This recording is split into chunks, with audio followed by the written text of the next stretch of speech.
part of the reason why I stopped having even my female friends on the stream is because of this, though, because people will go crazy over it.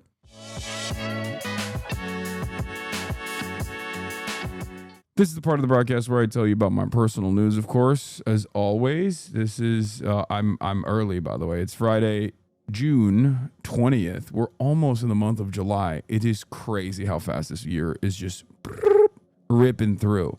I feel like when you get to a certain age, when you're like 30 plus years old, you basically experience the month of January, and then every other month is slammed into the month of January. You know what I mean? Like, when you hit the age of 30, the only month that you actually experience is like a full month is the month of January. It's like super long for no reason. And then before you know it, it's like June is almost over, and you're going into July and you're like, how is this possible? How is this? What happened? How did the time pass by so fast? It gets worse too. Buckle up. I mean, I'm enjoying the show. I'm having a good one. I'm enjoying every moment. Enjoying every moment by spending it with you guys. Meticulously conducting analysis day in and day out. Anyway, this is part of the broadcast where I tell you about my personal news about what's going on in the world of HasanAbi Piker in between the time period where I press the stop streaming button, press the start streaming button. So help me God, that's what I'm gonna do. So last night I ended the broadcast early, as you guys know. That was like an actual half day. It was like 7 hours and 40 minutes. So obviously that in and of itself is like, you know, that in and of itself is like a real half day. I've been doing like 10-hour days every single day, but this time was different. And the reason for why it was different is because we shot a Fear End podcast episode last night, as always. And the podcast was fantastic, even though we had a horrible guest, my enemy, my immortal enemy, Maya Higa. Yuck. She was on the pod, but in spite of her best attempts of being lame, the podcast still is going to be spectacular. And I'm very excited for you guys to see it. Maya Higa is also going to be on the broadcast today. Later, also as seen on CBS, Maya Higa. Yeah, famous Maya Higa will be on. We'll do an animal related thing. We'll do an animal related collab. Saw your whine about it, and Maya was terrible there too. Yeah, yuck. My whine about it was actually a banger, for the record. I do want to watch it because I see clips of it and it's like really funny. Cause I do so many of these that I sometimes forget. And those interactions, like when I watch them on TikTok as clips, is like great. But what was I gonna say? Speaking of TikToks, yeah, I mean, that's all I've been doing. Watching TikToks on the timeline, up and down the timeline, trying to figure out what the hell is gonna happen.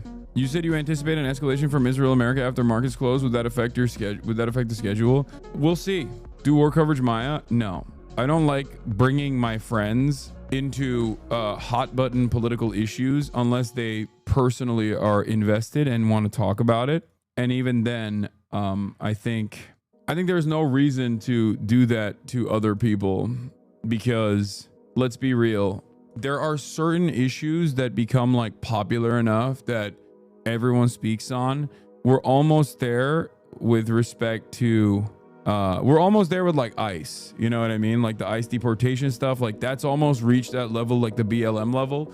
But if it doesn't reach the BLM level, then people don't want to talk about it because they are worried that they're going to get yelled at, you know? No, like Nick Palm is not a great example of this. Like Nick Palm doesn't give a shit about all the people using him as a talking point. Like I will do another political stream with Nick any day that he wants to, anytime he wants to.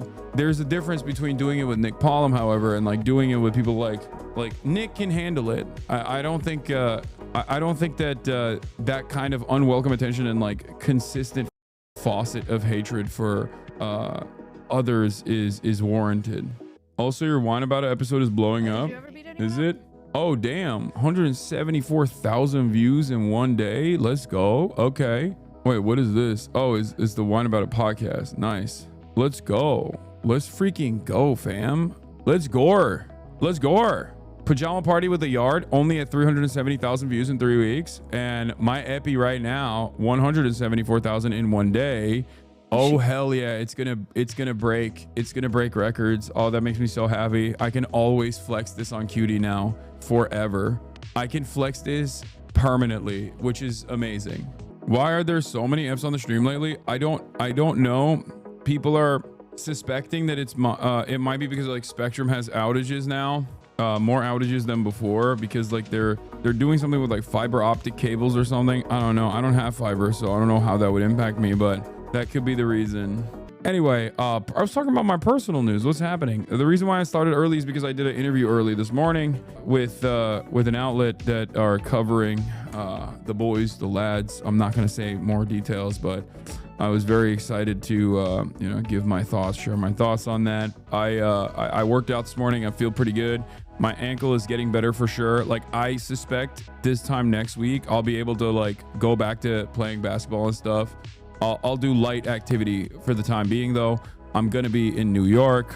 And when I'm in New York, obviously, I'm going to be walking around a lot. You going on any podcasts in New York City? No. I talked to Andrew Schultz. He's not even in New York right now, so I'm not even doing that. Show the ankle. It's completely wrapped up right now. Oh, yeah. I'm going to do... Let me see about majority report. I'll hit up Sam. I'll hit up Sammy Sosa.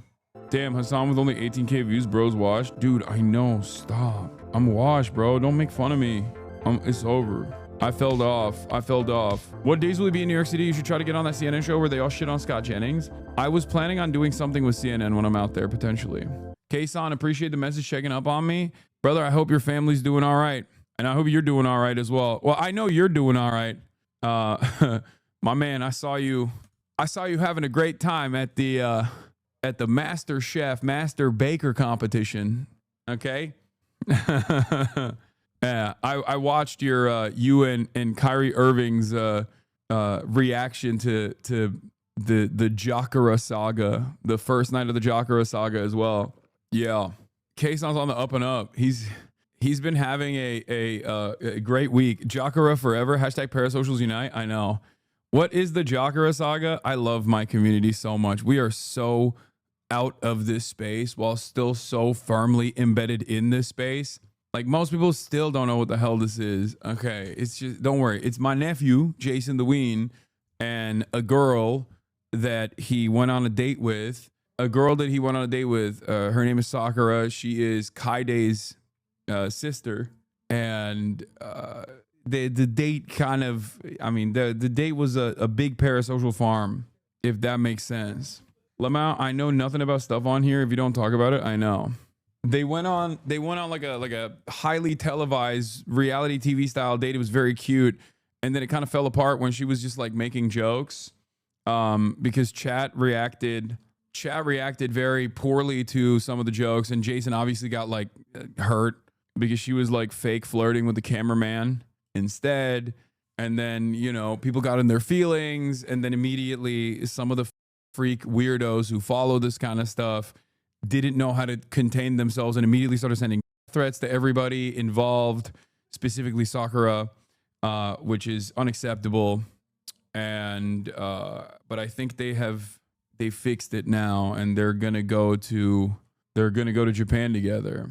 A lot of money was made in the process as well, kind of like what you did years ago. I never really did like a lot of girl content. Even when I was much younger, I didn't really do too much of that. Ironically enough, I would like bring part of the reason why I stopped having even my female friends on the stream is because of this, though, because people would go crazy over it.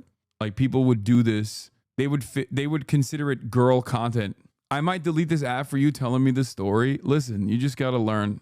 I found you when you hired e-girls to play Warzone with you. That was my greatest. That was definitely peak.